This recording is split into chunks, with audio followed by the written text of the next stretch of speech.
There's nothing tastes as good as skinny feels. That was our motto in high school. Yes. Today, I'm talking with Stella Vanstone and Emma Kula, co-owners of Stella Eats, about their journey from diet culture to redefining health food. I don't think you can meet a woman who hasn't been influenced in some way by diet culture. And I think wellness culture has kind of adopted a lot of these diet culture practices. I think you hit the nail on the head. We were raised in the era of fat-free, sugar-free. I feel like I tried every single diet out there. When the paleo diet came about, it was this aha moment. I'm curious how you transitioned from a place of disordered eating to incorporating more healthy foods. I think a big shift for me was just really I remember I used to always read nutrition labels. The first thing I would look at would be the calories and the fat. And now all I do is read an ingredient list when I'm looking at a package. People love using the term guilt-free. You should never have to feel guilty for anything that you're eating. You should be able to eat all the foods you love and enjoy them, and you don't need to call it guilt-free. Their shift from meal delivery to baking mixes wasn't easy, but it paid off. Literally just started cooking meals for people. Trying to scale it, had the idea for the baking mixes, and we pivoted the business. From small stores to national success, their growth has been remarkable. We launched with 4 products. We started very locally. Now it's in about 2,000 stores. Which is crazy. We never would have known when we started that this is where we would be today. Welcome. Thank you for having us. Hi. We're so excited to be here. As you guys can hear, listeners, I have 2 guests today. So why don't you introduce yourselves to start so that they can differentiate who's talking. Amazing. I am Stella. And I'm Emma. Welcome. Thank you. I'm excited to talk to you guys today. And we were just chatting beforehand about just some of like the wellness-y, girly stuff. And I thought it would be fun to start by asking, how are you guys resetting for fall? Because I think that a lot of people have wellness fatigue. And we'll probably be talking in this episode about some toxic wellness practices, maybe perspectives that I think are pretty rampant right now. And I think we share like a similar approach, like I said. So what are you guys doing to reset? I love this question. Me too. I can start. Yeah, go for it. I've had an interesting fall where my background is in holistic nutrition. So I obviously know the power of nourishing food. And, you know, that's really baked into a lot of my beliefs. But I'm pregnant and I got very sick with horrible morning sickness. So I basically ate beige food for all of fall. Nice. Carbs, food fall. Bagels were the A new diet. You heard it here first. This is how I'm resetting. But I think that it sort of forces you to confront a lot of those maybe thoughts that hung around from our days of eating disorders, like those things that are still in the back of your mind where it's like, okay, this is just survival mode and I'm still healthy and I'm still well. And just because I'm eating a bagel, it doesn't mean I've been bad or if I'm doing something wrong. So I think it's just been an interesting reworking of those patterns. Love that. Yeah, for me, I think it's definitely about having like a balanced approach to food and exercise. I think we'll talk about this more later, but it used to be a little bit more extreme. And I think just making sure that I'm doing things that are nourishing to my body and good for my mental health because I want to and they make me feel good, but not having any super restrictive or, you know, any rules around it. I only moved to LA recently. I moved here a few months ago. So it's been really nice for me because obviously the weather is so nice here every day. So it actually brings me so much joy to just go for a really long walk, go for a hike. That's been so fun because I actually crave that. Like I want to go outside and do that because it's just so beautiful. Where did here. you move from? Toronto. So we're actually, we're both from Toronto. We started our company there. We have been growing a lot in the US over the past couple of years. So I've always wanted to move to California and we just decided it was time. So I've been very happy. Just being outside and then also the farmers markets here. I'm obsessed with the farmers markets here. And that's another thing where you just go and you see all this beautiful fresh food and it just makes you want to cook a delicious homemade meal. Yeah. Yeah, I love that it's all from a place of feeling good. I think that's the biggest thing for me and for us now that informs the way we practice wellness. It has to come from wanting to feel good as opposed to maybe previously it was all about appearance. I share about this a lot. When I first started on my journey. I hate that word, but even when I started my Instagram account, I was doing BBG, Kayla Itzinez. We were doing all the Arctic Zero, the, low fat, low carb, like lots of diety foods, kind of the equivalent of like Snackwells in the 90s, which I know a lot of people have had experience with. And my concept of what it meant to be healthy was like, you're thin with abs. That was what I thought. And it's interesting that I feel like a lot of people have followed a similar trajectory, where I don't think you can meet a woman who hasn't been influenced in some way by diet culture or impacted by diet culture. It's so ingrained in us from such a young age, which we'll talk about. And then I think almost out of desperation, at some point, we have to change our approach. And I know that you guys both have had the experience of like transitioning from more of a disordered place to eating healthy to feel good, not to be skinny, which is such a simple thing. Seems so obvious. So obvious. Yeah. And yet it's like so deeply ingrained, I think, that even when you do make that shift, I don't know if this has been your experience. You just said like you've kind of confronted some of this. Mm-hmm. It is still there. That programming is always there. Yes. It's so 100%. true. And I think we bonded over this a lot when we first became friends about, we're like, we're not in the throes of disordered eating anymore, where we feel very much on the other side of it. But there are still these little thought patterns or little behaviors that can still arise just from that. And I think you hit the nail on the head. We were raised in the era of everything being skinny or light. Everything healthy was marketed as making you smaller. And I feel like I tried every single diet out there because that's, the headspace I was in. And so when the paleo diet came about, I tried it. And basically what happened was I was eating a lot of fruits and vegetables, unprocessed meat and nuts and seeds. And I started to feel really good. And it was the first time I wasn't eating just probably processed low calorie food, and I was eating whole food sources. And so you're right, it was this aha moment where I was like, oh, people eat healthy for reasons other than just being skinny. It's because you feel so much better. Mm-hmm. And that's a way more sustainable motivation, I think, or motivator. Exactly. Than being skinny, even though back in the day it was like nothing feels as good as being skinny. That was our motto in high school. Yes. We talk about or nothing tastes as good as skinny feels. That's what it was. Yeah, exactly. Criminal. And we always talk about this too, the certain things that we used to eat because we were just, that's what was advertised to us. Fat-free, everything, sugar-free. We always talk about the Special K diet. Yeah, I know you guys said your Roman Empire was the Special K diet. Special K I didn't know that one. I thought I knew them all. What was the It was basically Special K said, try the Special K diet where you eat a bowl of Special K with skim milk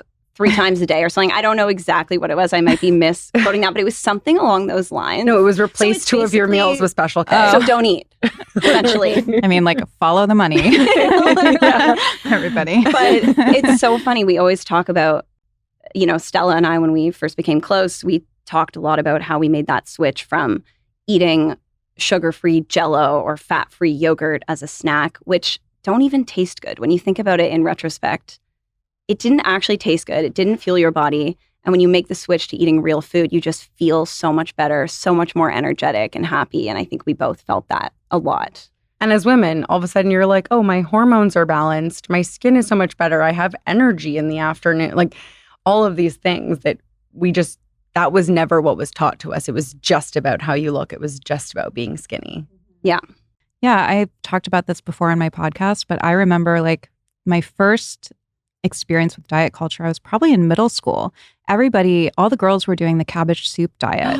So I don't know where we were getting this. I think it was in like 17 and YM magazines. Like those were our social media kind of back then. Yes. And that's where we were getting all of our messaging and our information. And it was like, you eat cabbage soup 3 meals a day, which is disgusting. Horrible. And then I remember my boyfriend at the time, his family was on the Atkins diet. So it was like so much like mashed cauliflower, and which I do still kind of fuck with like a cauliflower situation. Done well, done right. Sure. With butter. Yeah, with butter. Exactly. Chives. Yeah. But I mean, and it was so normalized back then. And obviously like things change, culture changes. Like there's so much about that time that would not go over well now between diet culture and just other like cultural things. But I don't know. I feel like now, kind of what I was saying in the beginning, like wellness culture is so saturated. And I think wellness culture has kind of adopted a lot of these diet culture practices, but they're very like subtle sometimes and kind of in disguise. Are there any things that you guys have seen, whether it's in like the food industry or just in the wellness industry as a whole? I think in terms of the food industry, I mean, I think it's all over social media. I find a lot of the what I eat in a day videos can be really tough because it's like what works for you might not work. I mean, obviously there are people that do it well, but there are some people where I watch it and I'm like, oh, if I was a 13-year-old girl watching that, I'm not sure if that would have done good things for me.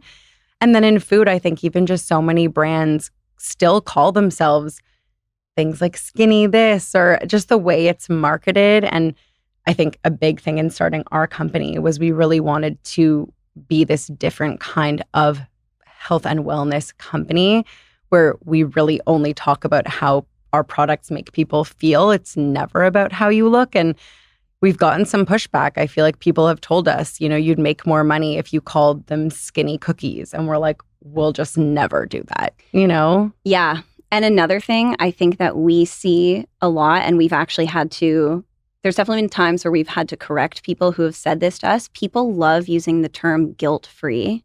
And we never use that term because we always just want it to be, you should never have to feel guilty for anything that you're eating. You should be able to eat all the foods you love and enjoy them. And you don't need to call it guilt-free. There's no guilt attached to that, right? So I think we're really careful about not saying that, but I think a lot of companies still do. Well, at the end of the day, it's about making money, right? Exactly. And the things that tend to make the biggest splash are the sexiest things and absolutes and things that are going to like get somebody emotionally involved, like some kind of reaction. So skinny this, guilt-free that, cheat meals. Yeah, I mean, you see it with like even nutritionists and like people, professionals in the field. I'm sure you saw it. Like the people who are the loudest and have the most absolute viewpoint, whether it's right or wrong, those people tend to kind of rise to the top. And if you're just very moderate, like that, unfortunately doesn't get the attention of as many people. Totally. If you're calling So true. out someone's insecurities and saying, hey, I'm going to fix those for you, whether it's weight, whether it's skin, whatever it is, and you're promising people that your product or your platform has the answers for them, of course they're going to buy it. And I think there is so much value in that for certain people, but of course there are some predatory versions of it, and it is so frustrating for us to see. And I think all we can do is just try to uphold our values, even though, It can be tough. it can be tough. Yeah, definitely. Especially when, it probably would. Like certain things are so marketable, right? Yes. Yeah. But okay.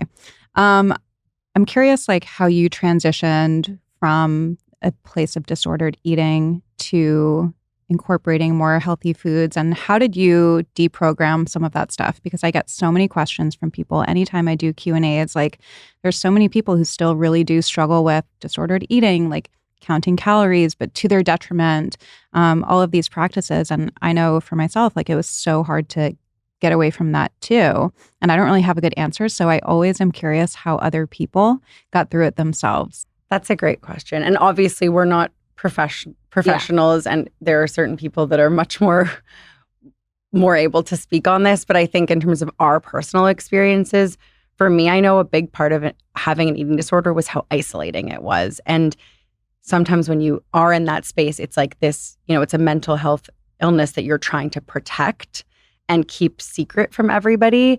And I think a big shift for me was reminding myself that food is so much about community and just really eating around other people, because then it stops being about how many calories are on my plate, and it's more just about the dinner that I had with friends or family or cooking with my grandmother. It's about people. It's not about the food.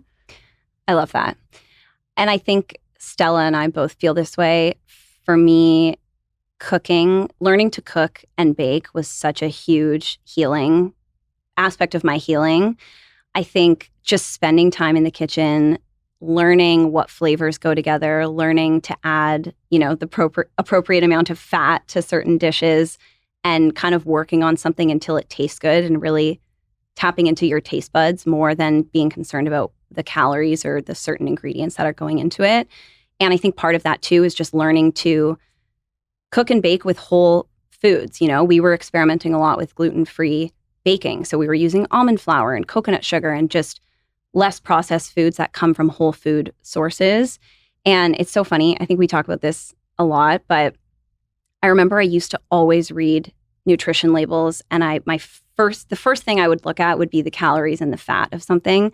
And now all I do is read an ingredient list when I'm looking at a package. And I feel like that's such a nice reminder of healing. I don't even think about the calories that are in something. I just look at the ingredients and I'm like, is this a nice list of ingredients that I know are going to make my body feel good? Yeah. And I think going to school for holistic nutrition and learning scientifically what certain foods really do to your body, it really showed me what a poor measurement calories are of what we're putting into our bodies. Like 100 calories of avocado is going to do very different things to you than 10 calories of sugar-free Jell-O. And so learning that, I think it helped me appreciate and love those whole food sources more and just gravitate more to them. And then again, I think we can't speak enough about that feel good piece. When you start to feel good and it's sort of addicting. You're like, I don't have low energy. I don't have anemia. Mm-hmm. All of these things. Yes. Yeah. So at what point were you like, okay, I'm going to get into the food industry? Kind of by accident. I want to know everything. Quite the story. Kind of by accident. So I went to school for holistic nutrition. After graduating, I had this food blog called Stellar Health where I was making recipes, and I started to see nutrition clients. And after a while, my nutrition clients would just say, oh, I wish you would just cook for me. That would be so much easier. So I went, okay, how hard can it be? I'm at this point a self-taught chef, have never started a business before. So literally just started cooking meals for people, driving them around the city of Toronto where we lived. And that was really how it started. And, we grew that company to be sending out hundreds of meals a day, working in a commercial kitchen. And at the time, my cousin who had just had a baby named Michelle, she started ordering meals from me. And she kind of looked at me and was like, do you need some help? And I was like, I have no idea what I'm doing. I'm literally a self-taught chef. I set our pricing based on vibes. Like I had no idea. So she had more of the finance operations background and came in to help with that. And then, so it was literally so crazy. That would be me, by the way. Yeah. Didn't know what a margin was. Didn't know what I was like, that feels right. And then, so meanwhile, Stella and I have known each other since high school. We were acquaintances, I would say, in high school. We weren't super close. And then we both went to the same university and we became better friends at university. So in the few years following university, we had stayed in touch, and I was working in a sales and marketing job. It was a corporate job. I was really bored. I wanted to do something more creative. This was the time where I was getting really interested in food and cooking. So I was like, okay, I'd love to find a job in the food industry. I'm willing to do anything. I just want to quit my job. And I was scrolling on Indeed one day at work, and I saw a job posting for Stellar Eats, which was Stella's meal delivery company at the time. And so I went out on my lunch break and I called her and I was like, hey, I want to quit my job. Should I come work for you? Will you hire me? And she was like, yes, quit your job. So I think honestly, a week later, I quit my job with no other plan besides working in your kitchen a few times a week. Yeah. But I was like, you know what? I got to get out of this. I got to do something new. So for the first 6 to 8 months, I was just helping Stella out in the kitchen. And we were kind of working on that business, trying to scale it. It was difficult to scale a business where, you're working with fresh food, and it was pretty local at the time. And you can speak to the philosophy as well. Yeah, I think from a philosophy standpoint, it never felt totally right to me just dropping meals on people's doorsteps, because I think such a big part of my healing process, like Emma, was learning to cook, and feeling that confidence in the kitchen, I think really helped me build confidence outside of the kitchen and just kind of gain that piece of myself. So I was like, oh, I would love if there was a way for us to help people have that feeling, but make it easy. And so this idea for baking mixes sort of started to float around me, you, and Michelle, because we were like, oh, it kind of solves the scalability problem because it's powder in a bag. And also it helps us get into people's home kitchens, but they get to make something themselves that they feel proud of, that they can serve to their family and feel good about. And like, what a nice experience to be able to give to those people. Yeah, we're kind of giving them a shortcut and empowering them to be able to make something really delicious and healthy themselves. And at the time, I was baking a lot, and I would bring stuff to Stella in the kitchen, and she would do the same for me. We were really into baking, experimenting with gluten-free baking. So yeah, we had the idea for the baking mixes, and we pivoted the business. I called Michelle and I was like, we have a crazy idea. Do you want to shut down our business? And she literally looked at our bank account. I think at the time we had $6,000 in the bank account, and she went, shut it down, let's pivot. So literally stopped the meal delivery. Me and Emma went into our apartment kitchens testing recipes. Michelle started sourcing packaging and ingredients. And that was our pandemic, was just us testing recipes and calling each other, being like, okay, I tried the brownies. You have to make them with like 2 tablespoons less almond flour and 1 more tablespoon coconut sugar. It took us, 6 months to develop our brownie recipe. That was the hardest. That was the hardest one. Freezer full of brownies. Yeah. Some of them came together more quickly. The brownie, for some reason, was so tough. But yeah, we launched with 4 products. We started very locally. We just went around to different natural food retailers in Toronto, brought them samples of our cookies and asked if they wanted to bring our product in. And we got pretty lucky. A bunch of them said yes, a bunch of kind of the major natural food chains in Toronto. Because I think part of what we feel is also health food shouldn't taste restrictive. It shouldn't taste like cardboard. It should taste good. If you're going to, there's no point otherwise. It needs to make you feel good and it has to taste good. We're sort of our non-negotiables. So I think that kind of became our secret sauce, was baking up these cookies, driving them to any store that would take a meeting with us. And the buyer would try them and go, wow, this doesn't taste like any other gluten-free product I've tried. Sure, I'll take a couple cases. And that was really how we started. But fully one foot in front of the other, having no idea what we were doing. And now it's in about 2,000 stores. Which is crazy. It's crazy for us. It's too. crazy. Yeah. I don't think we never would have known when we started that this is where we would be today. I feel like so many successful entrepreneurs, though, that I talk to, that's how they feel. They were kind of like made something out of personal need, or they just felt like they saw like a space in the market, a gap in the market. And then they have this like massive success and they're like, well, I didn't really think it was going to like turn into that. It's not like they had a business plan and was like, I'm going to be in 2,000 stores or something like that. We did not have that kind of plan. We hadn't even planned from the beginning to go to the US. Of course, it was kind of in the back of our minds, but we were just pretty focused on Canada at first. And then in 2021, so we had only been in business for 1 year at that time. We started in 2020. And in 2021, we got an email from Erewhon asking for samples of our product. They wanted to bring it in. And we thought it was a joke. We thought it was fake. We thought it was like a spam email. We were like, Erewhon Market didn't just reach out to us. We're nobody. Like, as if. So that kind of launched us in the US earlier than we had expected. How did they find you? I was going to ask you about getting into Erewhon. You know, to this day, we still don't have a solid answer. I think they probably must have seen us on social media somewhere. We had maybe a couple of big influencers post about us at that time, so maybe they saw through that. And actually, we became really good friends with our Erewhon brand manager. She left Erewhon, but we've asked her, and she was like, even she doesn't really remember. Really? She was like, I don't know. You were just kind of around, and we were curious. We were like, so okay. Funny. I got to ask Vito. Maybe it was like one of his daughters or something. It was actually, he has been a really important mentor to her. I love him. So Sydney, she now owns French Squirrel. Oh, okay. I love those. They're so good. Yeah, those are so good. Oh, wow. So she was at Erewhon and then she broke off and made her own. And I think Vito was a big part of her journey launching that product. Yeah. He's like a big advocate for everybody. Yeah, truly. And Erewhon has been such an amazing partner for us. And look, when we came to the US, we didn't know anything. We had French and English packaging because that's what you have to have in Canada. Our nutrition labels weren't quite right for the US, and Erewhon just worked with us on every level. Yeah. They're like, okay, like if it's delayed, no problem. It was just, they were so nice. And I feel like they we've really grown since then, and they've kind of like grown with us Totally. in a way. And it was cool. Like They they didn't had, know what we were doing. and I feel like they had 5 stores when we. Yeah, they've also first- expanded so much in the last couple of years. Crazy. Yeah. I mean, they've become a recognizable national, maybe even internationally, like wellness brand.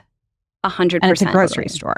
Exactly. It's crazy. Exactly. It's amazing. I think that's as well why it was such a great first US retail partner to us, because it's such a marketing play in that way as well. It's not just a retailer, it's like an internationally recognized wellness brand. So that was, we got really lucky with that.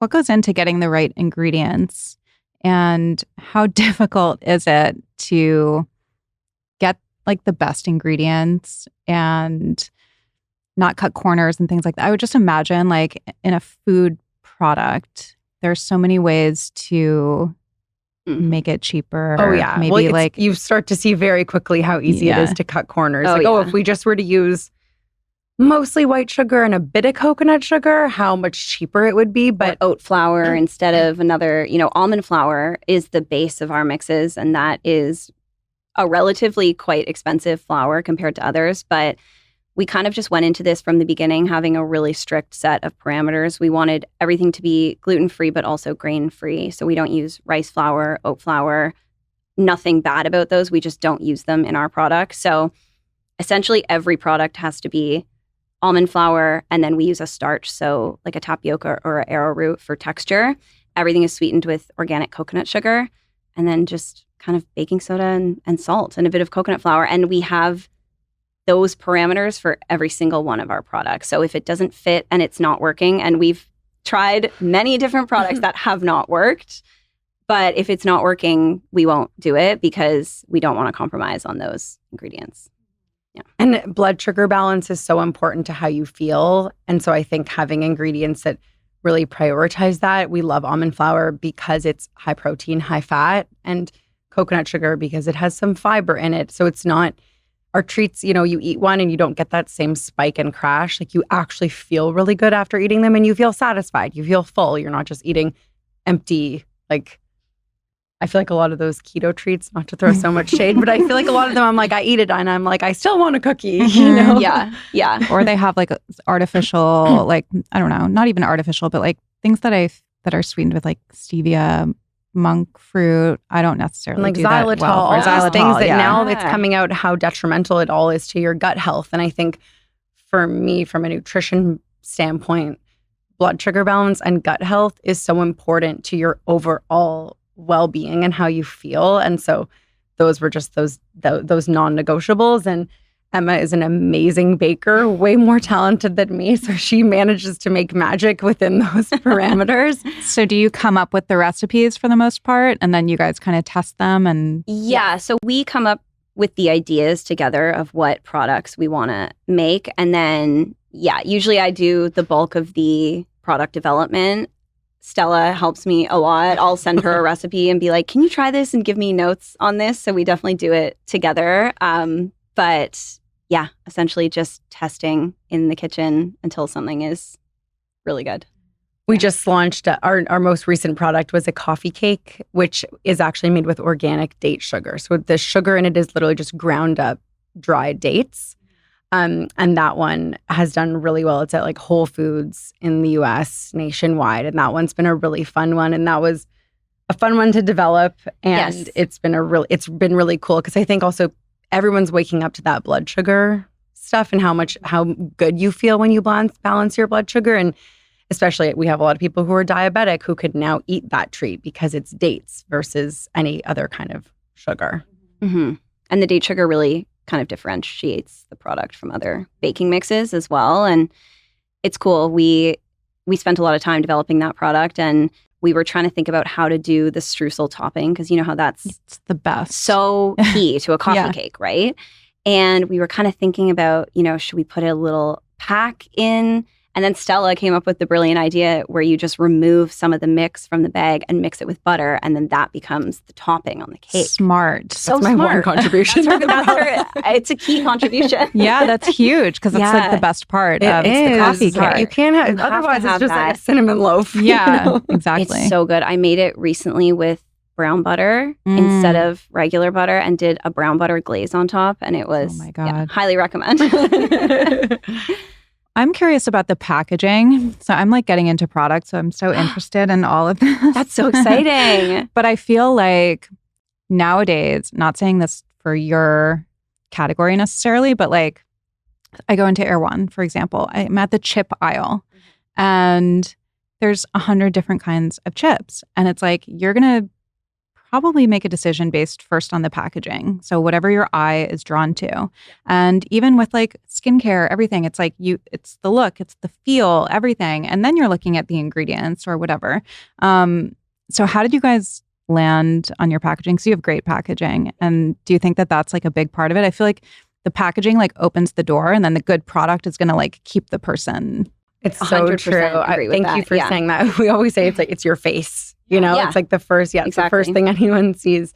The packaging was actually a funny one. We had an idea, a concept for what we wanted it to look like. We knew we wanted it to be very different than any other package, especially in the baking aisle, which, you know, is a lot of, it's like the Duncan Hines, the Betty Crocker. It's just those really old school colors. And there was just a lot of bright colors, a lot of reds. And so we were like, what if we did primary colors? Primary colors. So we were like, what if we did pastels? And then actually we had a friend who did us a solid. He was really high up at a digital, like a design agency. And he basically designed one package for us. And then we just took that and kind of ran with it and kind of just replicated it onto every single other package. But we can't really take credit for that design. He took that vision and really executed it well. Yeah, he did. And we knew the colors we wanted, but we also wanted it to be really clean, really minimal. I think that's what helps it stand out as well. And I think it also kind of speaks to the product in an indirect way. You know, the packaging is very minimal. The ingredients in the product are very minimal. We wanted it to have just a super clean, elevated feel, which again, I think kind of makes us stand out against others. Yeah. A lot of packaging it's yelling at you. Yeah. It's like, oh my gosh, it's too much. Yeah. So, less is more. Less is more. Yeah. Exactly. I want to hear about your product. Yeah. Very early stages. But I mean, it's a lot. And I'm just like, you know, I don't know. We can talk after. Yeah, for sure. Maybe. But it's like, there's so much that goes into it. And I don't think people realize when they are holding the final product in their hand, whatever it is, like all of the little decisions and nuanced things that have gone into it. So it's like it's really amazing what you guys have done in like a short period of time too. Thank you. And it's funny, the way it starts is not the way it is now. Yeah. And I think a lot of people wait till it's perfect. Yes. And I think something we really learned, I mean, at the time, I think we thought it was perfect, but oh my gosh. We had stickered bags that Emma and I would hand sticker front and back. Oh my gosh. When I see stickered packaging in the grocery store, I always buy it because I'm like, you guys worked really hard on that. Yeah. I saw a quote and I can't remember where it was, but it was basically like, if you're not embarrassed by your first iteration, you started too late. 100%. I love that. We've learned so much since we've started. Yeah. Our brand has evolved a lot and, you know, the core of it is still there, but you really have to just learn as you go. You can't really learn things without actually doing them. So you got to just go with it. You got to pivot a lot and make a lot of quick decisions. Mm-hmm. Yeah. And now you guys are what, 7 figures a year? Yeah. More? Yeah. It's been a crazy journey. Yeah. It's not easy to get here and we made a lot of mistakes along the way, but I feel like you kind of have to go in a bit. I love that we went in a bit naive because I feel like, you know, we've worn every hat. We now know what we're good at, what we need to outsource. And having made those mistakes, you know, you have to learn quickly. What are some brands that you admire that are kind of doing something similar to what you want to do in the industry? Well, actually, I love Array. Yeah. And I feel like their whole brand and their ethos and their packaging and the way that they engage with their community is so cool. And I know they're more in like supplements versus food, but I think from a brand perspective, it's definitely something we aspire to. Yeah. I think Dough as well. Sabina's been such a great mentor to us and they have so many amazing products now. The donuts, we're obsessed with the maple glazed donuts. I've never had the donuts. Oh my gosh, They're at Whole so Foods. Really? good. We just have the pumpkin Ooh. spice one. Yeah, pumpkin spice donuts. They taste like the most decadent donut hole. Really? But Yeah. they're made with such good ingredients. Oh, Yeah. man. I feel like there's just so many brands now, which is an amazing thing, that have such a great brand and a great product. And they're just so good at kind of combining those two things. Another one I think is Fly by Jing. We just went to, Love. have you been to her store in Mm-mm. Larchmont? No. We just went there earlier today. It's amazing. Really? It's so cool what she's built. She has this storefront now. She has a cookbook. She has amazing products. I think that's just such a cool way to build a brand, is having all of these different touch points and different ways to reach consumers. I think is really smart. Mhm. What do you guys think of Siete? Oh, I love.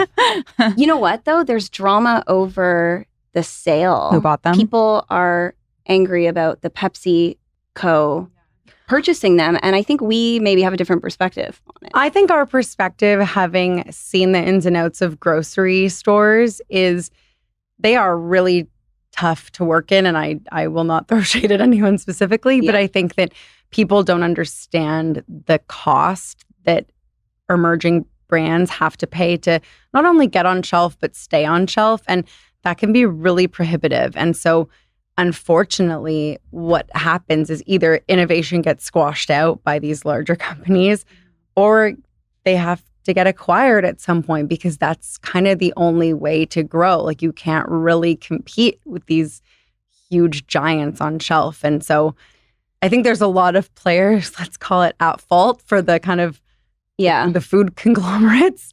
But I do not fault the Siete brand at all for taking that path. And I think we all just hope the same thing, which is their ingredients stay as amazing as they are. Well, I think something that a lot of people don't understand is often when a brand gets acquired, not all the time, but often they keep their same team, they keep their same office, they just have access to all the resources that that larger brand has. So, you know, they have more production abilities, they have bigger distribution. And to be fair, Siete has built an amazing brand on their own without that help, but I don't think it's necessarily the case that they're getting bought and now Pepsi's going to switch out all their ingredients for some shit quality. Like, it's possible for a brand to maintain their integrity when they get acquired. And I think a lot of people don't understand that. I think there are some good examples, like Yeah. Larabar. Larabar was purchased by someone. And I'm happy to see that these big companies are looking to emerging better for you brands, as opposed to just making their profile all white sugar, white flour, Yeah. and like chemicals and dyes, you know? And it's making those healthy food brands more accessible to more people, Mhm. right? And I they think can that's lower a the good cost. thing because they can lower the cost. Yeah. And I think just having healthy food be more accessible is a good thing. Mhm. Yeah, I feel like that happened with Hugh Kitchen Yes, too. exactly. That's a great And example. I mean, like, Example. and I feel like Siete especially, they became so ubiquitous where they're in every supermarket, not just specialty, not just Whole Foods, not just Erewhon, even before the acquisition. And I feel like you didn't really see like healthier chips, healthier tortilla. I mean, healthy. I'm using that loosely. yeah. Like Made with- corn is healthy too. Yeah. Yeah. Yeah, But, like made with alternative, like that Yeah. everybody, Yes. people can eat whatever. You guys know what I'm saying. Yeah. and like Um, and salsas and hot sauces Yes. that are made with really nourishing ingredients that you would make in your home kitchen. I Yeah. think that's really cool to see, to turn around an ingredient label and go, oh, this is what I would put in it if I Yeah. made it at home. But I think they got a huge investment Mhm. prior to the acquisition that enabled them to have a broader range. I was at a store yesterday and they had so many Siete products that I'd never even seen before. The Mhm. puffs and the churro thing. And I was like, whoa. I'm like, Those they've churros, exploded. Yes. Those are amazing. Yeah. Those are so good. Yeah. But no, they have exploded. They've built such, multiple amazing product lines Yeah. and they're everywhere, happy like you for say. them. Yeah, they're everywhere now. Yeah. So, And I love to see a better for you brand that, they're made by this wonderful family. They Yeah. have Yes. such a good heart and soul behind them. I think And they had like that's- a community. I always got the PR things and they were so cute and like Yeah. community oriented. And I was just like, so happy. I know. Yeah. I know. I feel, yeah. I no, feel, I'm happy for them. Yeah. I'm happy for them. Yeah. You guys are next. We'll see. Okay, I want to switch gears a little bit. Yeah. I'm looking at you both. You both have amazing skin. Obviously, you guys are wellness girlies, but I want to know your your non-negotiables, skin, wellness, whatever it is. Okay, Emma, you have to. You're sure her skincare routine is way better than mine. It's really funny. I have probably a 12-step skincare routine. Let's hear it. It's not super intense. I have very dry skin, so I need a lot of moisture. So I have this, it's like this kind of milk. It's not the Hailey Bieber one, but it's another brand, kind of like a toner. Every single day, I do face oil and gua sha. Do you do gua sha? Sometimes. I'm not super consistent. I'm very consistent with it. And really, I don't know. I feel like it makes a difference. It does make a difference. I don't know for sure, but I think it does. Yeah. And it's just a nice part of my ritual. Like, I enjoy doing that in the morning. I also do, you always laugh at me, I do an ice cube on my face in the morning just I do to that too. wake up. I love it. Mhm. Oh, you do? Yeah. Okay. I feel like the first time I did that, you were like, what is going on? And then I copied you. And then you got into it. Yeah. So the ice, the gua sha, the oil, and then I try not to wear too much on my face. I do a tinted moisturizer, sunscreen every single day of my life, rain or shine, on my face. That is non-negotiable for sure. What else? Hair. I think just not washing my hair too much. Yeah. I'm on like day 5. I know. I have like half a pound of Crown It's- Affair yes. on my hair right now. I'm like, Dry shampoo. dragging it out a little. Yeah. Yeah, I do the Oil, same. hair mask. Trying not to do too much to my hair. Mhm. I still heat style my hair sometimes, but I'm trying to wear it natural more because Mhm. I know it's better. This is not natural, but Oh. I do wear it natural more. It's more wavy. Yeah. Yeah. Oh, those are all great. I definitely am like a less is more. I feel like Mhm. definitely not washing my hair a lot. I don't wash my face that much. And I thought that was so weird. And then I saw that Alex Cooper from Call Her Daddy got all this press about how like she doesn't wash her face. And I Wait, was like, oh, really? okay. Wait, you don't wash your face at night? At night, like I take off my makeup, but I often just do it with warm water.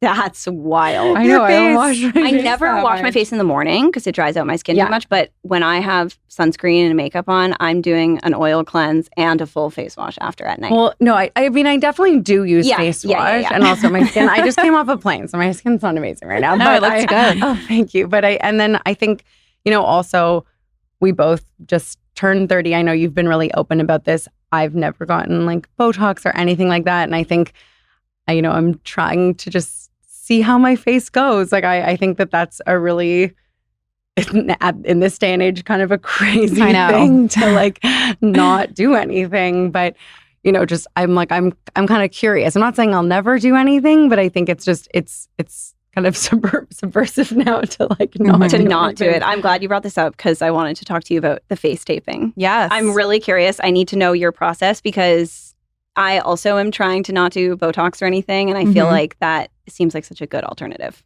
It's pretty crazy. Yeah. How it's well it elite. works. Yeah. And I've yeah. said, I just did a podcast on this and I did a Instagram or a TikTok the other day too. And I was like, had you told me 14 months ago, Oh my gosh. This would be- I saw my this. gosh. this would be my life. Taping my face Yeah. at night, not getting Botox. Truly. Because before I was like, high maintenance to be low maintenance. Give me Botox once every however many months. And then like I move on with my life. However, that does kind of create like a toxic cycle in my experience, at least, where you're like, oh, do I have a line here? Like, oh, I'm getting movement. Then you go back and then you're like in this cycle of self-examination kind of. The tape, I really didn't have any expectations. And it's only the specific type of tape, the Japanese one. Okay, I need the link. Yeah. I'll send it to you in Okay. show notes. Amazing. It's $28 for like a whole roll Amazing. of tape. It's lasted me like 2 to 3 months. I don't do it every single night. You cut it into the strips and you can tape it however, depending on what your concerns are. And it takes 1 minute. And literally you wake up with like smooth, glassy, Okay. amazing skin. I'm sold. People Done. have sent me messages and like left me comments and stuff who have never done Botox, who are like 40, who were on the fence about getting it. And then they tried taping instead. And they're like, everybody thinks that I got Botox. So there's no science behind it. Everyone, I know, If it like, works, I it like the works, though. anecdotal. I like That the Yeah. anecdotal. for me. Yeah. I mean, I wouldn't have believed it. And it's not like you can't make the exact comparison and it's not like a panacea, but especially for you guys are young. You definitely don't need Botox, either of you right now. I feel like it'll just help to like kind of be preventative Yeah. in that Totally. way. Well, I also, I love I don't that. know if there's any science to this, but I feel like there has to be something to when you smile and all those muscles in your face move, it does signal to your brain to, release dopamine, serotonin, like all of these happy hormones and chemicals. Yeah. And I feel like if your face never moves, then it's like, it's almost this, it has to be this feedback loop where your brain isn't getting the signal to like produce those. So I've heard both. I actually just had a derm on the show who said like people are happier from Botox. And I'm like, really? I mean, I think like maybe because you feel good about yourself or whatever, you're more confidence. But I feel like I've heard that it helps with depression. Oh, I think for some people it does, especially if there's a lot of like tension. Yes. I've heard like for tension headaches, things like that. But I also think in conversation with somebody, like there's mirror neurons, like we're feeding off of each other. Yes. And I had a lot of people tell me like, it's so nice that your face moves now. It doesn't move that much. I don't know. I'm just not that expressive. But like before it was like frozen like a mask. And obviously you can do Botox and not be totally frozen, but like, no, I think it's nice to like be in conversation with someone. They're smiling, they have lines, like they can express, like move their forehead. And I'm not anti-Botox or anything, but I do think that there is definitely a shift towards more natural, more conservative, trying different modalities. Like I think people are being a lot more cognizant about what they're putting in their bodies, whether it's what they're eating, to feel good. And a lot of people, unfortunately, like are having side effects from these things. I don't know. And especially weird. The younger population. Emma and I were at, we were at a restaurant and we were talking about this. And then the server came up to our table and she goes, just unprompted, she's like, I'm 22 and I'm the only one of all my friends that doesn't have Botox and filler. And it's really hard for me to be in a room and be the only one that doesn't have it. And I completely understand that. Part of the reason it's been easier for me not to is because none of my friends have it. Like it would be it's challenging if that's all the faces you're seeing. Of course. I think that's why social media is so tough for this, because we're now conditioned to see a specific type of face on social media. And I think that definitely got to my head where I was like, wait, I need Botox. My face moves. But then when you really think about it, you're like, wait, that's okay. It doesn't have to be frozen. I remember you being like, it's not even about the wrinkles. It's like my face moves. I'm like, that's good. No, that's good. Your face should move. Yeah. No, I love it. I love seeing that. And I love watching like 90s and even like early 2000s movies or even I haven't watched that one. But even shows like, I don't know if you guys watched The Hills. That was like early 2000s. Their faces move. I mean, if now, like you would never on a reality see that. They were 20 years old. And I'm like, wait a second. I'm not used to seeing crow's feet and like forehead lines on 20-year-olds. Same with like, I made this example in an episode a long time ago, but my best friend's wedding, Cameron Diaz, Julia Roberts, they were like 24, full movement, full like lines on their forehead. And I was just like, it's crazy that it's so jarring to see that, especially on like a younger person. Yes. It's because so it's normal. And I feel like this is one of those, I know we started talking about kind of diet culture in disguise. And I feel like it is one of these things where everyone feels like they have to look a certain way to conform. And maybe this one day we'll look back and be like, oh my God, remember when all the, like now how we look back in the 90s and we're like, remember how all the models were stick skinny and that's what everyone wanted to look like, and now it's going to be like, remember when no one's faces moved? I mean, so many trends, like the no eyebrow, like tiny pencil thin eyebrows, and like the heroin chic. I mean, I don't know. I think that like this runs a little deeper because like we're again conditioned to be like so afraid of aging, and especially women. I know so many women that say they feel invisible after 40, and you're treated differently and all of that. So it's like very deep seated. And I think Botox, like, I'm not against it. And I think like used well, it's great. Like if you feel good about yourself, it's definitely preventative. Like you can look fresh longer. Totally. Yeah. But I also feel like you don't need it. I had the face taping woman, Natural Face Bible. I'm drawing a blank on her name. Olga, in case she's listening, cut that. I had Olga on the podcast. She's like 48 or 49. She's never done injectables, she said, and she tapes and does massage, and she was like luminous and stunning. So I think there's more options than we think. There's more options than I think with all these alternatives. And it's the same with eating or anything. It's all about just experimenting and doing what works for you. Like you say, not against Botox, not against doing anything that you want to do, but if you're interested in alternatives, why not try it and experiment like you did with face taping? And now you're like, wow, this works amazingly, right? And if the intention behind it is still wanting to feel good, like if you're doing it just because everyone around you looks a certain way and you feel this pressure to do it to look that way versus, it coming from a place of wanting to feel really good. And I even think rewriting that narrative of it's such a privilege to age. And I love to see all these makeup companies now kind of rejecting the like anti-aging. Why is everything anti-aging? Like, or concealer, like it's all like cover up and anti-aging. And so I love to see all these makeup brands now being so much more celebratory about showing your face. Yeah, and feeling good. Feeling good. And that's what you guys do. Exactly. And I think like at the end of the day, that is the most important thing. Anybody who's ever been faced with any kind of like challenge, health scare, anything like that, loss, like, you get to a certain age and you're like, thank God, like for my age, for my health, for the ability to feel good, like that should be the most important thing. So I think 100%. It's amazing what you guys are doing. Thank you so much. Tell everyone where they can find you. Give us all the 2,000 stores. Oh my gosh, name them right now. So our coffee cake mix, which is kind of our hero product, is available at Whole Foods stores across the US and Canada.